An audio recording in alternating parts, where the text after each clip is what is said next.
এই লোকদের ব্যাপারে, এই দুই শ্রেণীর লোকের ব্যাপারে আল্লাহ বলেন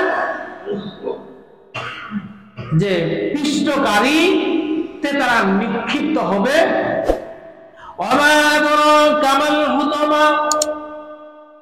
পিষ্টকারী কি? এখন যে পিষ্টকারীর মধ্যে তারা যে নিক্ষিপ্ত হবে, পিষ্টকারী কি?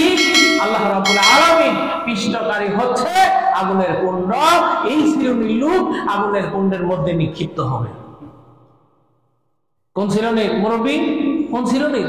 যারা টাকা পয়সার পিছনে পিছনে দৌড়াচ্ছে, সম্পদের পিছনে পিছনে দৌড়াচ্ছে, সম্পদের জন্য অন্ধ হয়ে গেছে, কিচ্ছু চিনেন, খালি চিনে টাকা পয়সা, সম্পদ, জমি জমা, আর কিচ্ছু চিনে না।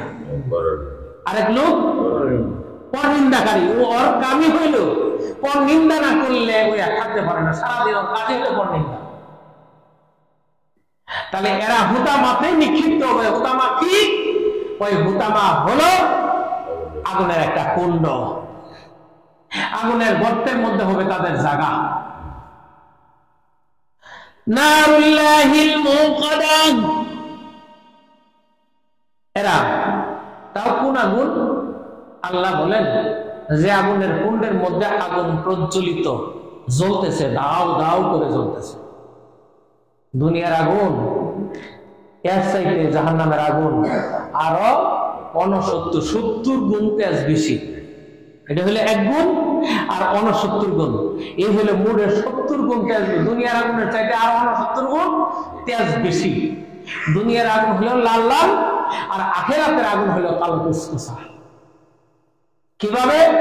জাহান্নামের আগুন কালো হওয়ার কারণ হলো আল্লাহ পাপী বান্দাদেরকে যে পুড়বেন, ওদেরকে জ্বালাবেন কি দিয়ে? মানুষ আর পাথর। জাহান্নামের আগুন জ্বলবে, কয়লা হবে কি? মানুষ আর পাথর। আমরা লাকড়ি আর কয়লা দিয়ে যেমন দুনিয়ার আগুন জ্বালাই, আর আখিরাতের আগুন জ্বলবে মানুষ আর আল্লাহ তাআলা বলেন, ও ফেরেশতা, এই যে দুনিয়ার আগুন, এই আগুন দিয়ে পাপিষ্ঠ নরদম নাখাস্তা বদভক্তকে পড়লে আমার দেখতে হবে না, এই আগুনকে আরো হিট করতে হবে, আরো তেজ বৃদ্ধি করা লাগবে আগুনের। তাহলে আল্লাহ কি করবো? এই আগুনকে তোমরা জাল করো, উত্তপ্ত করো, আরো তেজি করো। আগুনের মধ্যে পাথর ছোড়া আরম্ভ করলো, আগুন তেজ বৃদ্ধি হতে লাগলো, জ্বালাইতে জ্বালাইতে জ্বালাইতে জ্বালাইতে আগুন